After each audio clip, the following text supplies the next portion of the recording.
সোনা বাবু, সোনা বাবু, অসময়ে ঘুমান যে?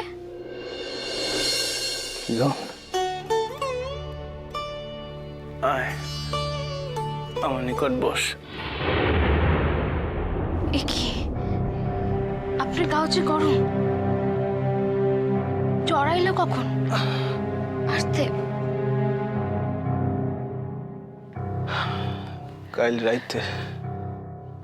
কন্যাই কেন আমারে? তুই যেন আমার নিকট রোজ রাইতে থাকস, কম কেমনে? আপনি শুধুই তামাশা। এখন কি হইব? এখন খবর তো দিতে পারতেন। কারণ আমি আপনার মাথায় জলপট্টি দিয়ে দিতেছি। কিরণ, তুই যাস না কোথাও, ব্যস্ত হইস না, বস না আমার নিকট। হাতে কি রে? কামড়া গামাখা খাইতে চাইছিলাম, তাই লিখে আনছিলাম। দে তাইলে। একদম না, এখন তো কোনো প্রশ্নই ওঠে না। আরে শোন না। জ্বরের মধ্যে কামড়াকা খাইলে চট্টরে বাড়বো নাকি? আরে কিছু হইব না, আমাকে আমরা দে না একটু না খাই। দিমু না, আমি কিন্তু এবার চলে যাবো। থাকুমি না আপনি নিকটে। ঠিক আছে, দিস না। একটু খাইতে চাইলাম, মুখে খাবারটু খাওয়াইলি না তো। ঠিক আছে, আর যদি কোনোদিন সুযোগ না পাস তাহলে। আমি এবার সত্যি চলে যেতেছি। কিরণ,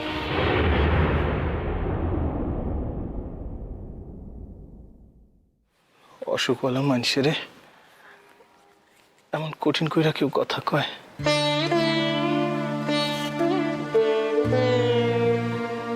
আমার একটু সেবা কর না রে।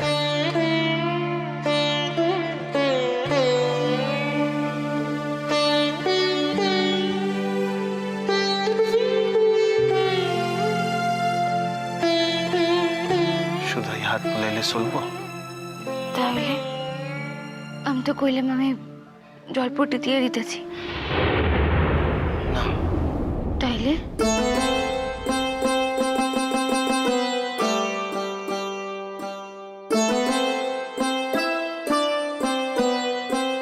বুঝছস না? আমার একটু আদর কর না কিরণ।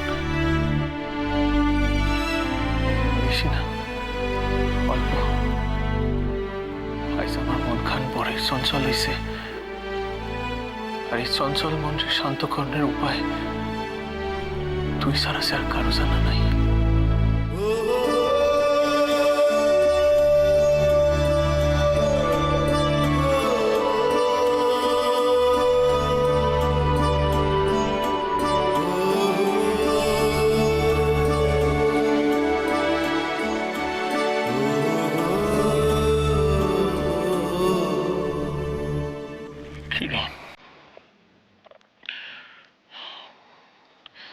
আমার কিরণমালা, আমার জন্ম জন্মান্তরের বুক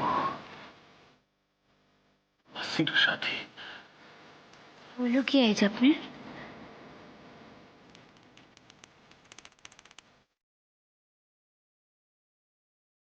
মানুষের যখন অসুখ হয় তখন সে বড়ই দুর্বল হইয়া পড়ে, আর এই দুর্বল অবস্থায় জীবনের সব গোপন কথাগুলি সে তার বুকের ভিতরকার গোপন জায়গা থেকে বাইর করে দেয়। কিরণ, এখন এই কথাগুলি তোর আর আমার ভিতর বাস করতেছে। কথাগুলি শোয়া যায় না কিরণ, শুধুই অনুভব করা যায়। তুই অনুভব করতেছিস না?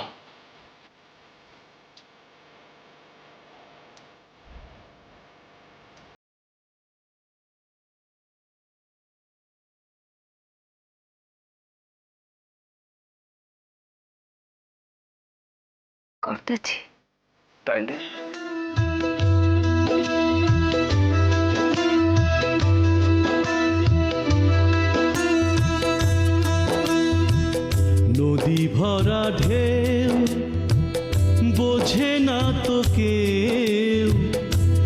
কেন মায়ার তরি বাউ বাউ বাউ রে ছাড়েন নদী ভরা ঢেউ না।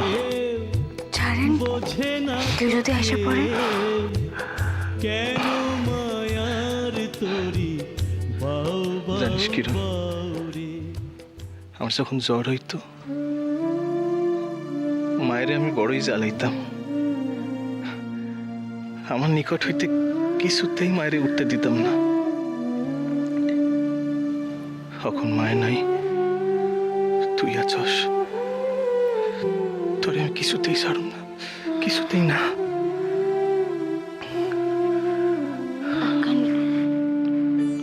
এখন দরকারি কথা আছে যে কি কথা রে? আপনি বন্দুক খান কই? কিরণ, আচ্ছা তুই আমারে কখন কি এইসব কথা কনের সময়? বন্দুক খান ঠিক জায়গায় সরাই রাখতে হবে। কোনোভাবে যদি মিলিটারি আইসা খুঁজা পাইব না। তবু কিরণ রে, আইসে আইসে তোরে ছাড়তে আমার মন চাইতেছে না। থাক না তুই আমার নিকট, থাক না কিরণ। আমি আমি আমি তোর কোলে মাথা রেখা শুই। তুই আমার চুলে বিলি কাইটা দে। আমার জ্বর এমনি সাইরা যাইব, কোনো ঔষধ লাগবো না।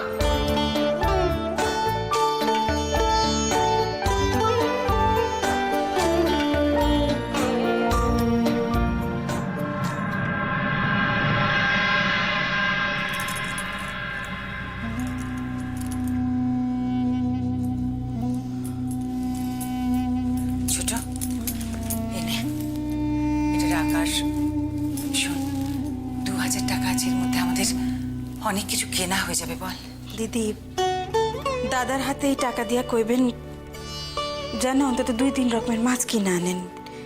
দাদা তো 2-3 রকমের মাছ ছাড়া খাইতে পারতেন না কোনোদিন। আমি তোর দাদার হাতে টাকাটা দিয়ে দেব, বাকি যা বলার তুই বলবি। সে কখন দুইজনে বাইর হয়েছেন, এখনো বাসায় ফেরার নাম নেই। সারাদিন কি খাইলো না খাইলো। আজ পর্যন্ত একটা কাজ জোগাড় হলো না কেন, আমি কিছুতেই বুঝতে পারছি না। ছোট বৌদি, ঠাকুর বসছি, সাবধান।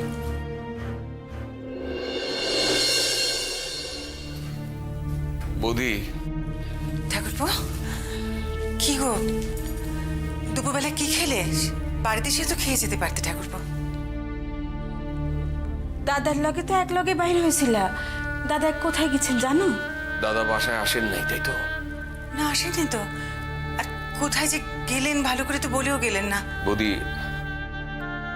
আপনার লগে আমার একটা কথা আছে। বলো ঠাকুরপো, কি কথা? কাল থেকে দাদারে আপনি আর বাসার বাইরে যাইতে দিন না। কেন ঠাকুরপো, কি হয়েছে? আর আমি না করলে কি তিনি আমার কথা শুনবেন? শোনাই তো হইব বৌদি। আইজ আমি যা একখান দৃশ্য দেখছি, সেই দৃশ্য দেখানোর পর আমার আর বাইচে থাকার কোনো ইচ্ছা নাই বৌদি।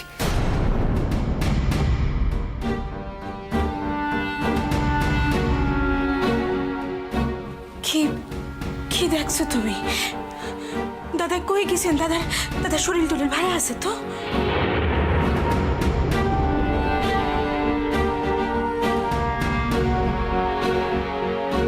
কি হয়েছে ঠাকুরপো, বলো না আমাকে। দেখো, এমনিতেই সারাদিন আমরা খুব চিন্তার মধ্যে থাকি। বলো না কি করেছেন উনি? মানুষটা কাজের জন্য এমন মরিয়া হয়ে উঠেছেন যে সারা রাত দু চোখের পাতাও এক করেন না। কি করেছেন ঠাকুরপো উনি?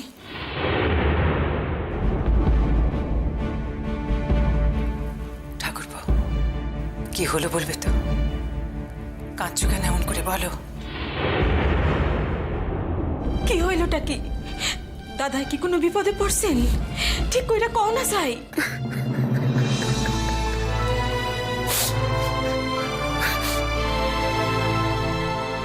অক্ষম অপদার্থ ভাই আমি, এর লিগে আইজও এই বয়সে তারে বস্তিতে বস্তিতে কামের লিগে ঘুরতে হয়।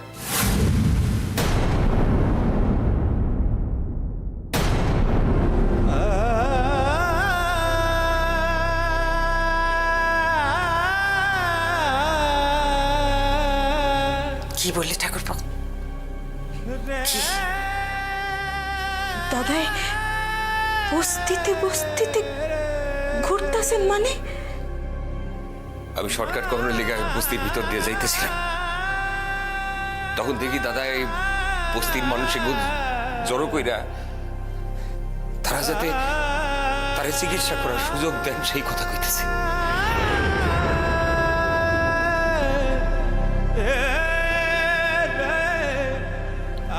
বললাম যে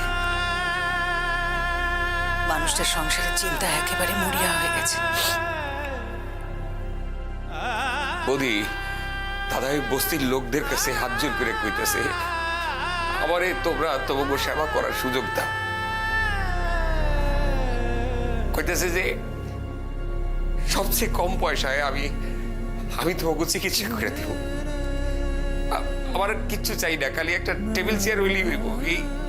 এই কথা বস্তির সকলরা হাত জোর করে করে কইতেছে। তারপর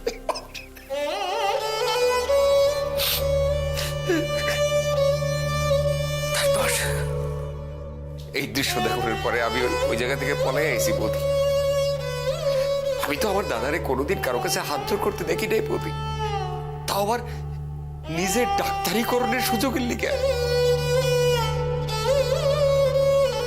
এরপরেও আমার বাইচা থাকতে হইতেছে বৌদি। বৌদি কাল থেকে দরকার হইলে আমি কামলাগিরি করুম, মুটেগিরি করুম, তাও দাদারে এইভাবে কারো কাছে আমি নত হইতে দিব না। যে মানুষ খান চিরকাল নিজের সবকিছু মানুষের বিলাইয়া দিছেন, চিকিৎসা করে একটা পয়া পর্যন্ত নেন নাই, আর সেই মানুষটাই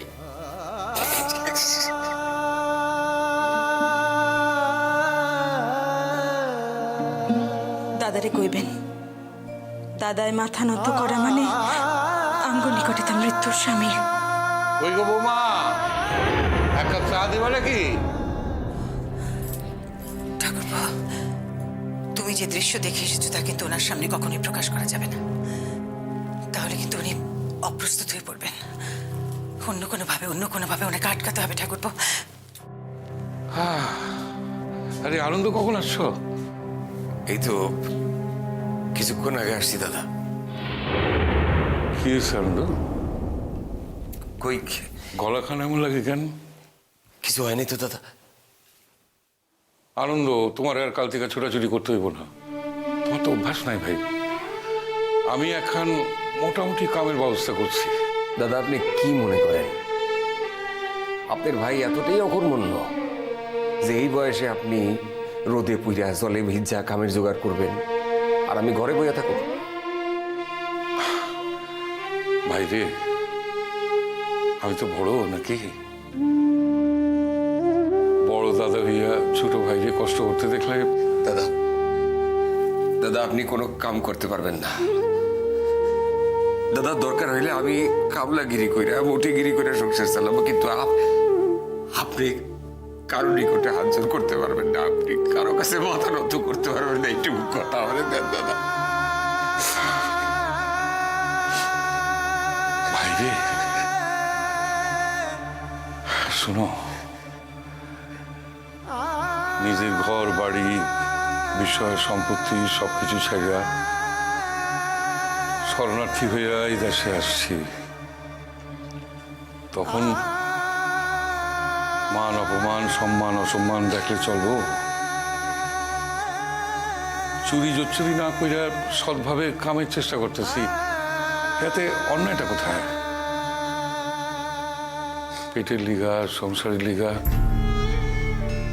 এটুক না করলে তোমার দাদা তার নিজের কাছে ছোট হয়ে যাবে রে ভাই।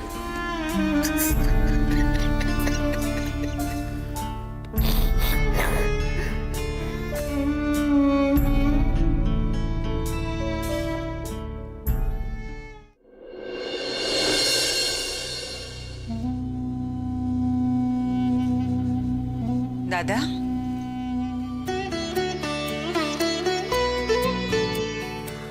আয় জয়া, আসুন বোন। আরে কোথায় গেলে সবাই? ময়না, তোর মাকে ডাক। আর তুইও আয়। কোথায় যে যায় সবাই? বোন, আপনি বসুন। না না, ঠিক আছে। বৌদিটা ধরো। তা হঠাৎ এসব? কিছু না, দাদা খেতে ভালোবাসেন না। সে কি পিসিমা? বাবা খেতে ভালোবাসে বলে এত কিছু কেন রাঁধতে গেলে? না মানে তোমাদের এখন এত খারাপ অবস্থা, তার মধ্যে কি এত কিছু রাঁধতে আছে?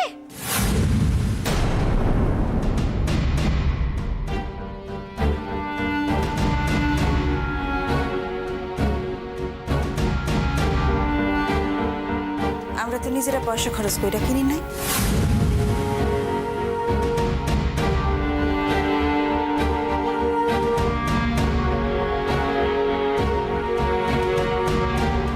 তার মানে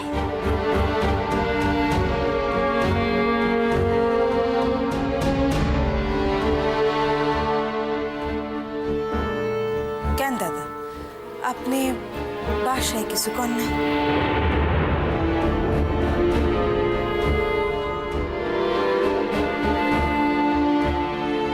এই সামান্য কথাটা বলার কি আছে বোন? আমি আমার বাড়ির জন্য বাজার করতে গিয়েছিলাম। যা যা ভালো লাগলো সেগুলো কেনাকাটা করলাম। আমার মেয়ে বউয়ের পক্ষে তো এসব রান্না করা সাধ্যে কুলোবে না।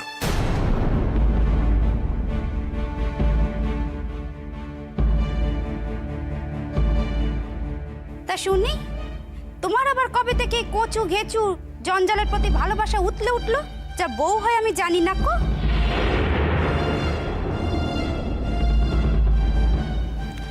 বউ হয়ে তুমি কতটুকু জানো পার্বতী?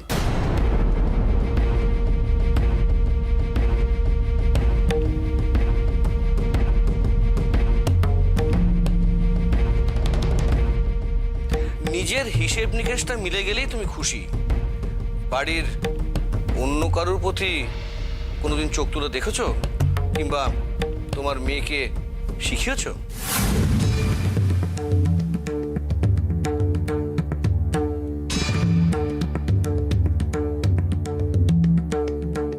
শোনো, তোমার গরিব বোন ঘাড়ে এসে পড়েছে।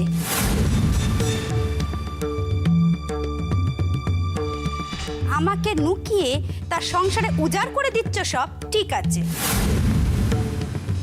তার জন্য আমি কিচ্ছুটি বলতে চাইনি, কিন্তু তা বলে আমাকে এরকম করে হেনস্থা করলে আমি মানতে পারবো না, বলে দিল। দাদা, কেন তখন তোমাকে এতবার করে বারণ করেছিলাম এবার বুঝতে পারছো নিশ্চয়ই। সঞ্জয়া, এই পয়সাটা আমার। আমি সেটা কিভাবে খরচা করব, কাকে দেব, সে নিয়ে কথা বলার অধিকার কারণ নেই।